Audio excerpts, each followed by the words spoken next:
First, I want to say consumerism is a topic with endless bases to cover, so I won't get everything, but I want to talk about consumerism and the role it plays in the world we live in today. So first, consumerism is the ideology that consumption of goods and services is necessary towards a person's well-being and happiness. You see, in the world we live in, what we value the most has the most power over us. That's just common sense. And what people value the most is money. And what drives this consumerism culture is the way we perceive and value money.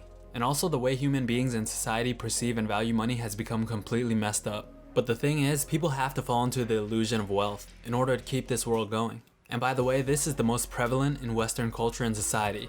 If everyone consumed the way people in the West did, we would need 5 planets. And that is why from the day we are all born, money is portrayed and symbolized as the ultimate goal in life. The ultimate status symbol, basically everything. Whether it's in school, at home, on TV, the movies we watch, or politics, certain people or figures, they make sure to force the idea that money is the focal point of life and society. And I mean, it has to be that way. We have to believe money holds more value than it actually does. Whether it's for happiness, love, acceptance, validation, social status, prestige, humans have to buy into this illusion of wealth and this false perpetuated overvaluing of money. The extent to which money should hold value is the extent to which it covers our basic needs, being food and shelter. After that, it's not a necessity. I spoke about it briefly in my video about money and happiness, but this is where consumerism comes in. You see, the reason why I say that it's necessary for human beings to perceive and buy into the illusion of money is because it's driven by consumerism. I remember a saying, and I forgot where it was from, but it said that we buy things we don't need with money we don't have to impress people we don't know. And it's true. I'll use the easiest example that almost everyone can relate to. Go take a look at your closet right now. I'm willing to bet that most people wear less than 20 to 25% of the clothes in their wardrobe, if even that. And I'm probably being generous with that number. And if it's more, you probably wore those clothes 1 to 2 times and shoved them to the back of your closet. But my point is that we keep consuming and online shopping without a purpose, sometimes out of boredom, sometimes for that hit of dopamine, sometimes to fulfill a void, but ultimately because we think it'll make us happy. I remember back when I was around 18 and 19, I was kind of getting into fashion, trying to up my style.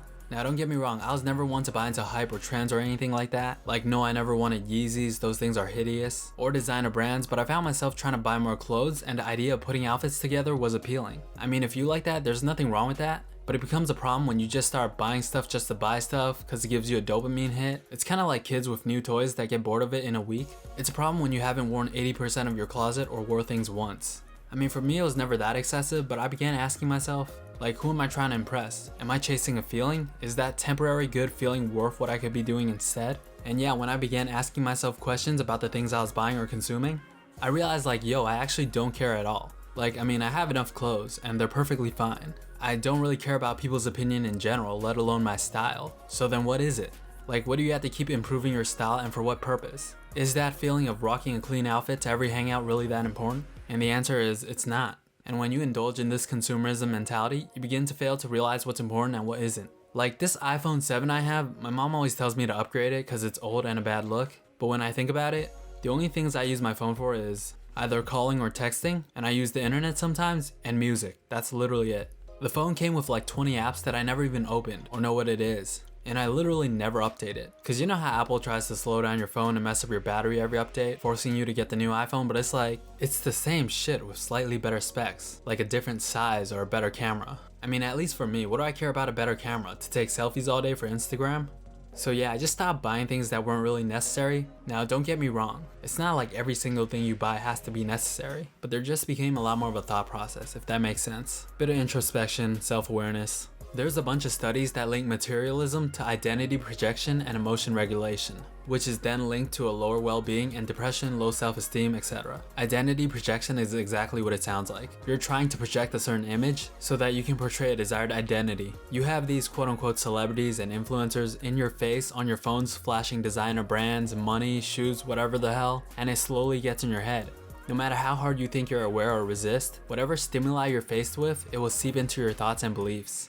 And this places values on things that really should hold no value from an objective standpoint, especially as it pertains to being a human being and living a virtuous life. Sorry, it's not subjective, it's facts. You can never make the argument that little things such as designer brands are desired simply for the sake of it, and not because of the false perceptions, validations, etc. Designer brands are literally the perfect example of how much other people care about the perceptions of them. It's actually pretty crazy when you think about it. It's really one of the greatest representations of consumerism. We're constantly buying shit that we don't need, and it feels good because it also reinforces the value of money in our heads, which is necessary for this world to keep going. It justifies the chase for money. It's the reason why these people flash wealth, and it's why millionaires want to be billionaires. Like, even though they're completely fine, they want more because it justifies the chase. They're chasing a feeling, not money. And that consumerism mentality to materialism gives them a tangible false reality. So then you begin to think, oh, I need more money to get more of this, to get shinier, to get better, to get bigger. I need money. Like, I want to be in the billionaire club. Like LeBron James, for example, he's got hundreds of millions. He's made so much money off slave laborers in China making his shoes in factories for pennies an hour, while he goes and sells them for 200 to 300 in the States. And a lot of people use this mentality of, oh, I'm providing for my family to justify the chase. But after a certain point, you're living in mansions, you've got hundreds of millions in the bank. It went from that mentality to, oh, I want to be in a billionaire club. You're not chasing money, you're not chasing materialism. You're chasing a feeling. You're chasing validation and status. That's the only reason why you would care about being a part of this elusive club. Some might say, oh, he's chasing greatness. If that's how you define greatness, that's a sad perspective. These things are all illusions that we are force-fed, and that's why consumerism plays such a big part in that. I mean, materialism, consumerism, this stuff goes deep. If people ever realize that they don't need all the stuff that they're feeding you, everything falls apart for them. And when I say them, I'm referring to the elites. I mean the top 0.001%ers, the billionaires, the bankers, the decision makers. Basically the ones who hold all the keys. The Rockefellers, the Gates, Bezos, Rothschilds, Bilderbergs, etc. And it's kind of scary to think about how people in these positions of power literally control and influence everything. The people with the most money hold the most influence. And because over here in the West, all we care about is money and consumption, most of the large corporations and institutions are all sold to the competitors in foreign nations. And the consumerism culture gives these people more power, which gives them more influence. For example, the Washington Post is owned by Jeff Bezos, right? So the stories on there are going to be beneficial towards him and what he wants out there. And it's the same power dynamic with all the large corporations. And when we have a consumerism culture that feeds into that, it gives these people at the top all the keys.